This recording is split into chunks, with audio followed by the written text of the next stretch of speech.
Okay, today really I'll show the techniques and the maneuvers, skills related to the general physical examination of a patient. Really in general physical examination you have first of all to introduce yourself to the patient and take a permission from him that you are going to examine him generally, and to provide him with full privacy via the curtain when a curtain is held and surrounding the patient. This is very important because this scene or this talks with the patient will provide a fertile ground for you to examine him, and I'll show you how to introduce yourself and how to take a permission from the patient. السلام عليكم. شلونك؟ شلون صحتك اليوم؟ تسمح لنا نفحصك اليوم؟ فحص ايديك رجليك وجهك ان شاء الله. اوكي على راحتك. Okay, really, I had taken a permission from the patient, and we have to provide him with full privacy. In reality, during clinical training and especially during time of examination, you have to introduce yourself. But because our volunteer, he knows me, I didn't introduce myself for him. And we have to put in our mind that the general examination, general physical examination, is conducted via two steps. First of all is the general look to the patient. Take a patient as a look, take a look at the patient as a whole, and put in your mind the following issues. First of all, the age group of the patient. How does the patient appear? This is one. Second one is the sex of the patient, awareness of the patient, whether the patient is aware, conscious, or he is lethargic, obtunded, and so on, from alteration of level of consciousness. Then the cubitus of the patient, I mean the position of the patient in the bed, and then status of comfortability, whether the patient looks comfortable or ill looking, and then body build of the patient, whether he is thin, long, or the patient is obese. And lastly, you have to check whether the patient is dyspneic, tachypneic or not. This is really the general look to the patient. This should be presented together with the next step of examination, which is the regional examination.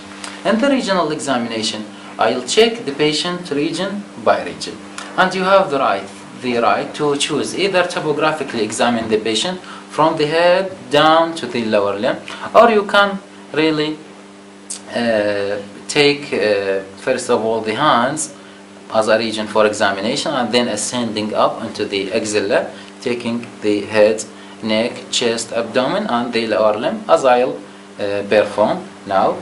I'll start with the hand. I'll choose both hands. Really, I had to take a look at the posture of both hands when the patient was in supine position. Really, the examination of the hand is as simple as that. Take a look at the dorsal surface, at the palmar surface, and then ask him to perform the maneuvers for a tremor. As simple as that. So I'll take a look at the dorsal surface, looking for any thickening, any fissure, any ulceration, the posture, color, shape of the hand, and then take a look at the nail. Okay, abnormal posture of the hand may be neurologic in origin. When the patient, for example, had, just like I'll mimic the posture, if the patient had this posture, this is what we call it claw hand. If the patient, for example, had flexion posture, this is for hemiplegia or upper motor neuron lesion. This is second posture. Third posture, the patient may have wrist drop and radial palsy. Patient may have finger drop and posterior osseous nerve palsy, and patient may also have a carpal spasm, just like this, when the patient had a flexion at the metacarpophalangeal joint and extension at the interphalangeal joint with opposition of the thumb, characteristic of hypocalcemia. This is the abnormal posture. And then take a look at any congenital anomaly, for example, an extra finger here, we call it extradactyly or polydactyly, or there is fusion of both finger here we call it syndactyly. And if the patient had long, thin finger, we call it arachnodactyly, characteristic of Marfan syndrome. Then check the temperature. Check the temperature with your dorsal surface. This is a rule in medicine, back over back, because this side is always sweaty. And then check the nail for any nail biting, for example, that occur in eczema, in psoriasis, fungal infection. Check also the nail if they have coloonychia, either flattening or concave in shape. Color of the nail, whether they are white, we call it leuconychia, or the half moon lanula that may be red, or this is really the lanula. This is the half moon shape. Proximal part is the lanula. It may be red in congestive heart failure, it may be blue in Wilson disease, hemochromatosis, and so on from abnormality. And then check for the presence of clubbing. I'll ask the patient to perform this maneuver. بس خلينا أصابعك هيك. أيوة خلينا يعني هيك. Okay, if we see here, there is a gap between the nails. This always should be present in normality. If it disappears, it indicates the presence of clubbing. The second maneuver that should be checked is to look across the radial side of the index finger. As we see here in the index finger, the middle phalanx had a depth more than the proximal phalanx and across the nail. This depth is more than this depth. This is the normal. If a patient had a depth here more than this and the ratio is more than 1, this is suggestive of clubbing, and this ratio is called phalangeal depth ratio. Depth here in clubbing will be more than the depth here. Okay, this is the first one. Second, let's take a look at the Loviband's modified sign. If we see here the distal part of the finger, this is the distal phalanx, there is an angle between the nail and the adjacent tissue. This between this nail and adjacent tissue, this angle is about 160, in normality. In patient with the clubbing, due to thickening of this part, it will be straight here and the angle will be 180. This is one. The second angle is the Kerr's modified angle between the middle phalanx and the distal phalanx. Here the angle is straight, that's to say 180 degrees. In patient with the clubbing, due to thickening of this part and proliferation of this part, the angle will reduce to less than 180.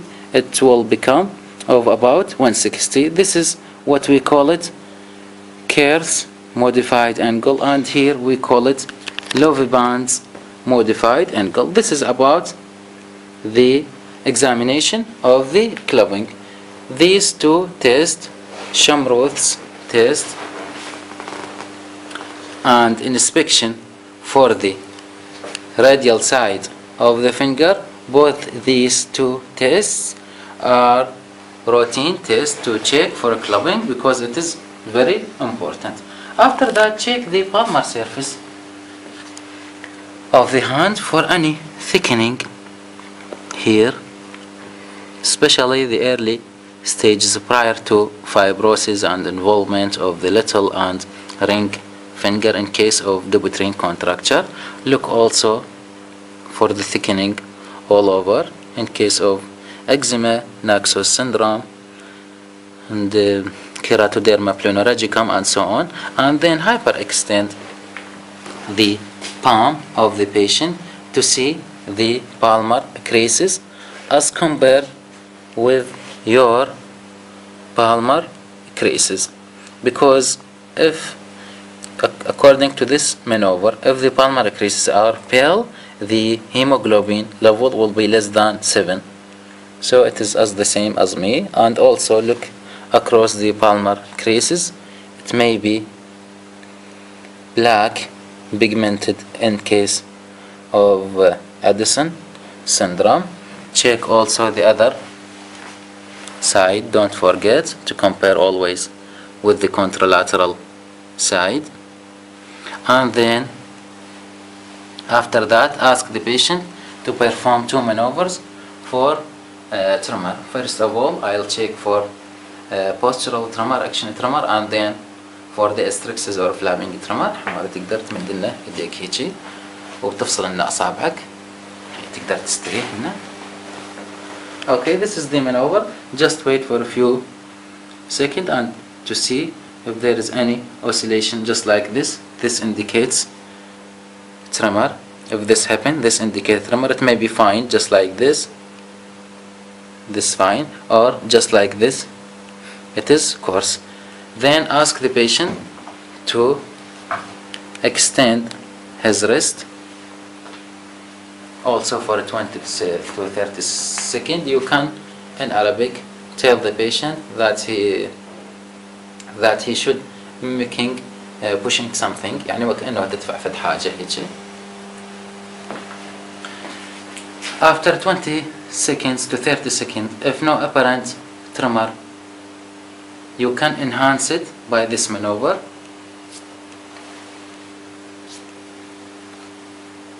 Okay,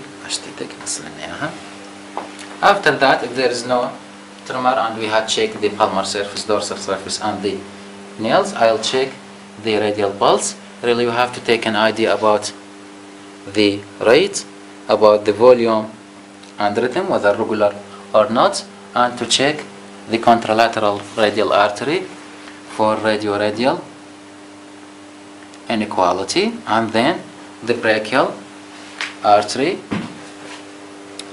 slightly medial to the antecubital fossa using your thumb, and then check the contralateral one, and then check both brachial arteries for any inequality. After that, you have to check for the epitrochlear lymph node in the following manner. First of all, flex the forearm at the elbow joint to relax the joint here, and then slightly above the medial epicondyle here, and check the groove here. If any lymph node is enlarged, it will be palpable in this groove. Also check the contralateral one.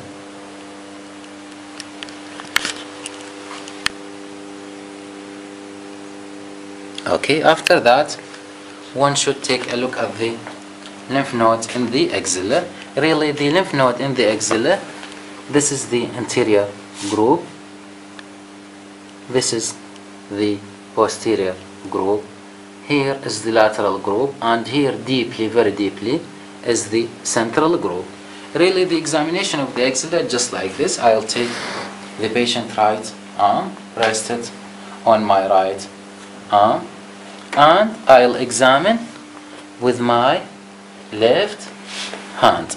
Likewise, here I'll take the patient's left arm, resting over my left arm, and I'll check the lymph node by my right hand. After that, really, you have to check the external surface here, especially important because this is the site of insulin and heparin, and also here to check for any ecchymosis, for example, any lipodystrophy, lipohypertrophy, or lipohypertrophy. In reality, during the clinical training and during the clinical examination, you may face or you may examine a woman.